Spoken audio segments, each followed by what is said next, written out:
Welcome to 99th Monkey Liberty News for Tuesday, March 25th, 2014. I do want to mention I saw a tweet from Breaking News that there is an active shooter in Dallas, but it's a guy barricaded in his apartment from which he is being evicted. So I don't think that's going to develop into a big story, but that is just happening now.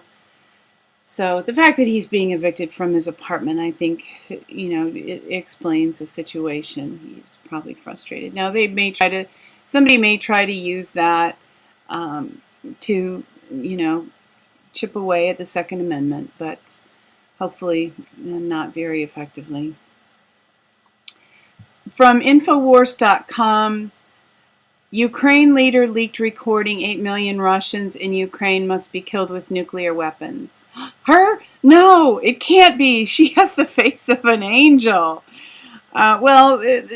Yeah, she said the smoking gun and where Putin once again shows just how masterful of a chess player he is the following statement by Tymoshenko after asked rhetorically by her counterparty, "What should we do now with the 8 million Russians that stayed in Ukraine? They are outcasts."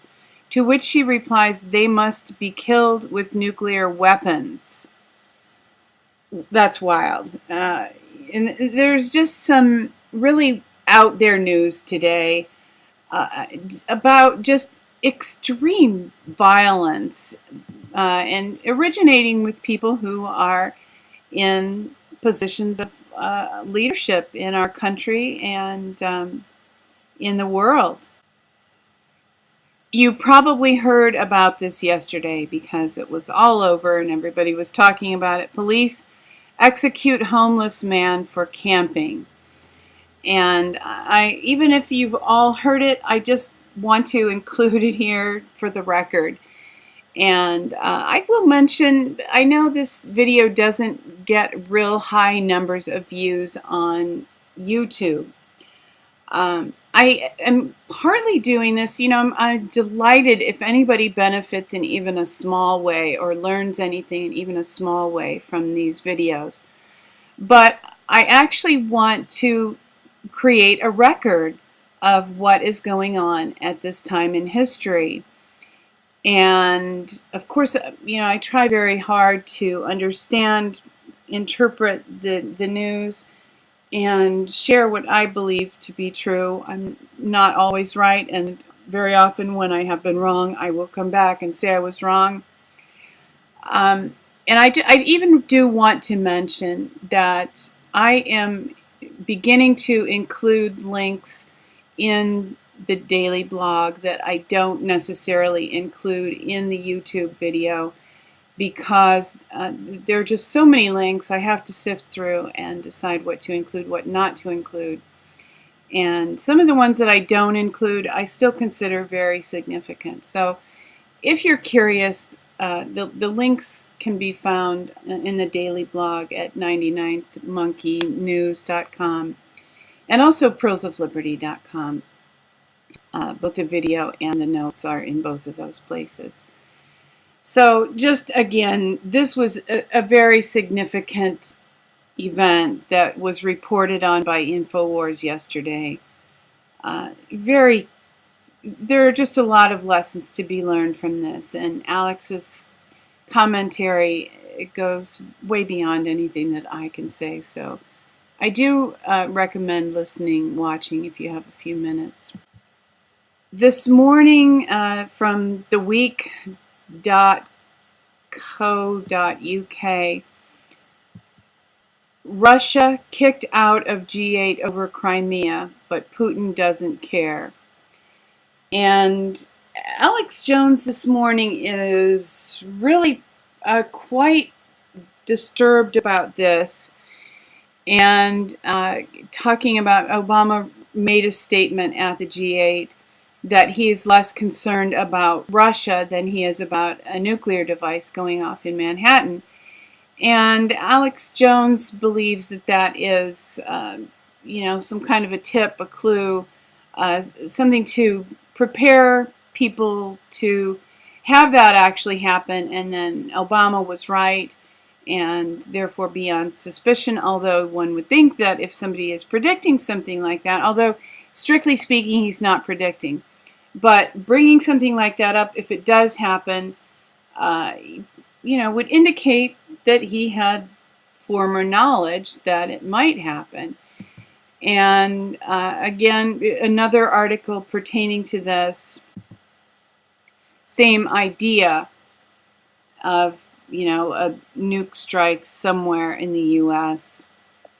From InfoWars again. Senator Graham warns of nuke strike after missing Warheads report. And this is from last fall, September 5th, 2013. And many of you will remember this. And there are, people who, Alex Jones will only talk about what he can absolutely confirm. And there were other people who were saying that, this nuke device was exploded offshore somewhere. And there was a lot of speculation around this.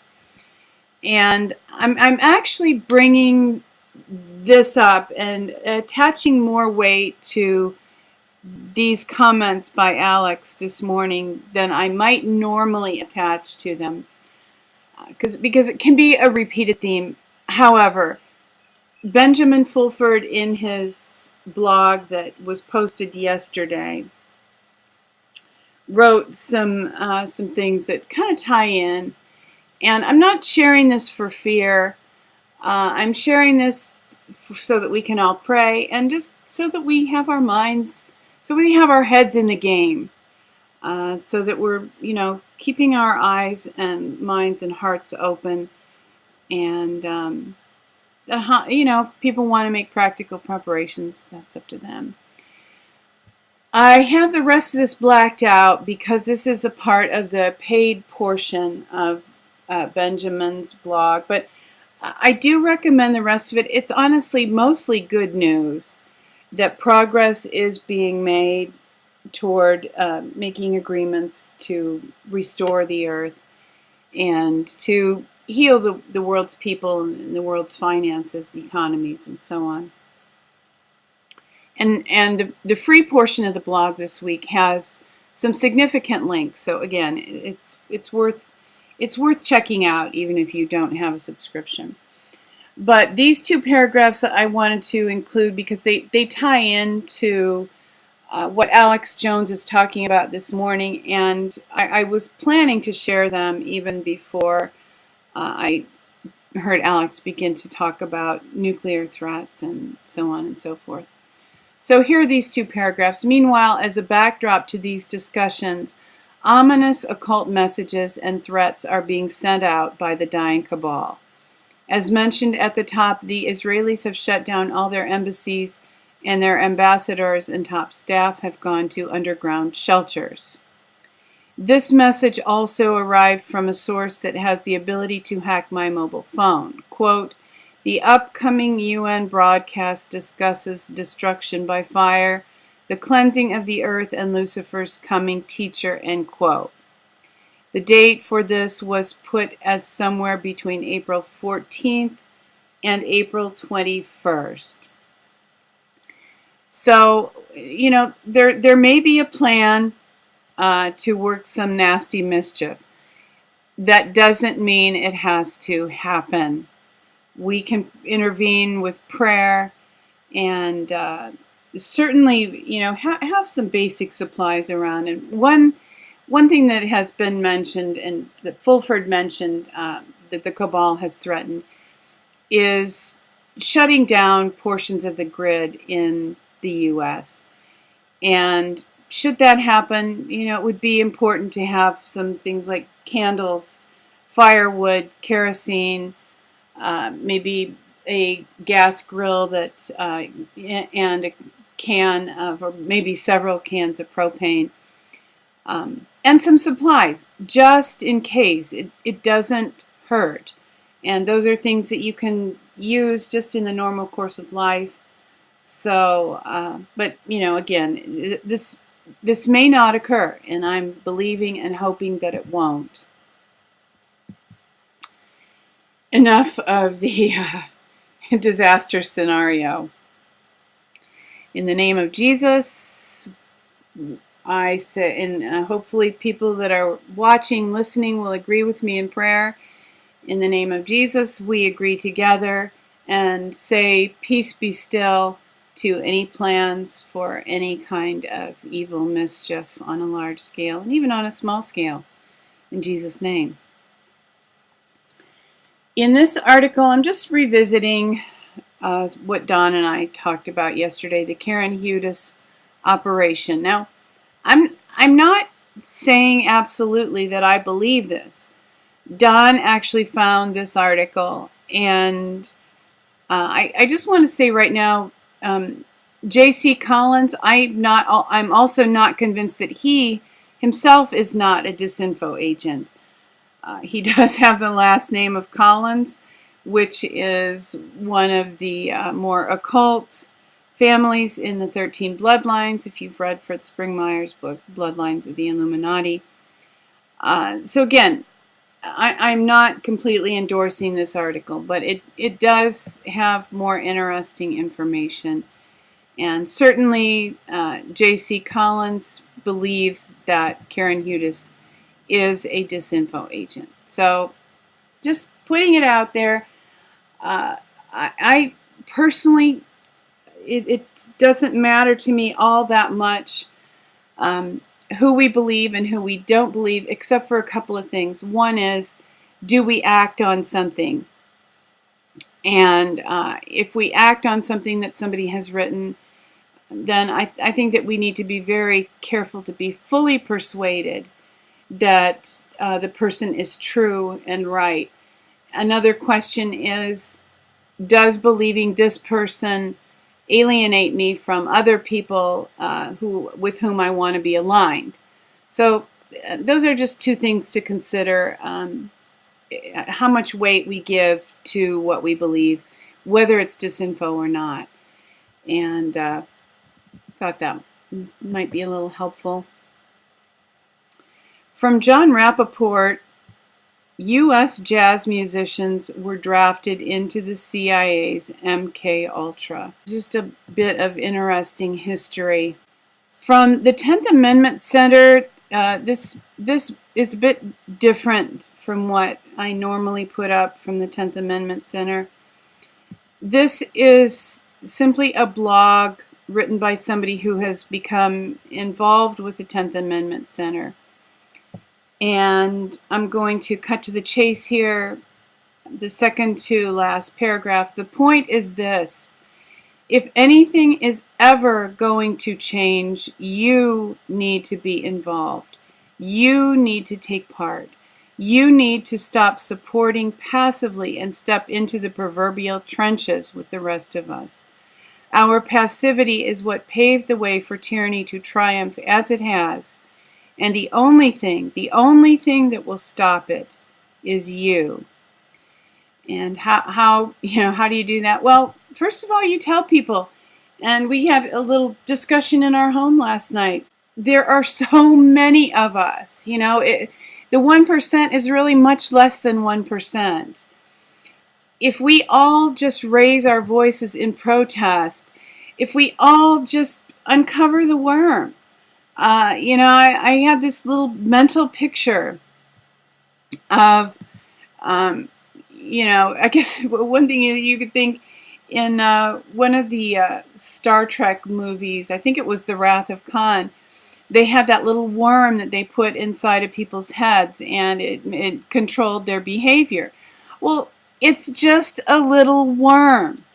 And as soon as we expose all these little worms, people will just automatically experience a greater degree of freedom and a lesser degree of tyranny. The two things that are put up against us are deception and intimidation. And if we can realize how few of these people there are, that chips away at the intimidation. And our talking to our friends and our families until they're mad at us, who cares? This is the future for all of us. we just keep talking to them until they begin to get it. And, you know, each time you go to a different level. It's like maybe you talk to them about John Kennedy being murdered by the CIA. And at first they didn't believe that. They didn't want to hear it. Then you've moved on to other things. Well, now they probably believe that John Kennedy was murdered by the CIA. And, you know, you just keep bringing these subjects up. And as long as, you know, people will keep talking to you. And, of course, there are gentle ways to do it that don't alienate people. But us talking to people, exposing the deception, reducing the intimidation are two very significant things that all of us can do without a whole lot of cost or risk to ourselves and our lives. But, you know, there is another step that we can take that is really quite painless. And I have this from the John Birch Society. Now, you may believe that the John Birch Society is evil, or, you know, started by the Rockefellers, or, you know, promoted by the Koch brothers. Who knows? It doesn't matter. This is just using their resources to accomplish something that you want to accomplish, because they do make it really easy to click on issues, and they will send an email on your behalf. And you can phrase the email that, you know, they have a suggested email, but you can phrase it however you want to phrase it. This is a really easy way to just send an email, just, you know, with a few clicks. And I have often used their service to do that. So now, some better news moving toward good news. From Mad World News, Green Berets open letter on the Second Amendment. And this is Army Special Forces guys. This is, you know, some significant guys here. And they are stating that they will defend the Second Amendment, that they will not participate in any kind of push to take away weapons, and indeed that they will do the opposite, that they will, as sworn, defend the U.S. Constitution against all enemies, both foreign and domestic. So 3 cheers for these guys, and they are jolly good fellows. And thank you, men, for taking a stand and for being wise enough and bold enough and committed enough to recognize this need to defend the Bill of Rights. And this is our good news of the day. Indiana becomes first state to back out of Common Core. Woohoo! Some of these governors really are doing some great things. Congratulations and kudos to Indiana. Thank you for tuning in for today's 99th Monkey Liberty News. Weeping may endure for a night, but joy comes in the morning. That's a promise in the book of Psalms. Hoping that you will love one another, take care, and enforce the Bill of Rights.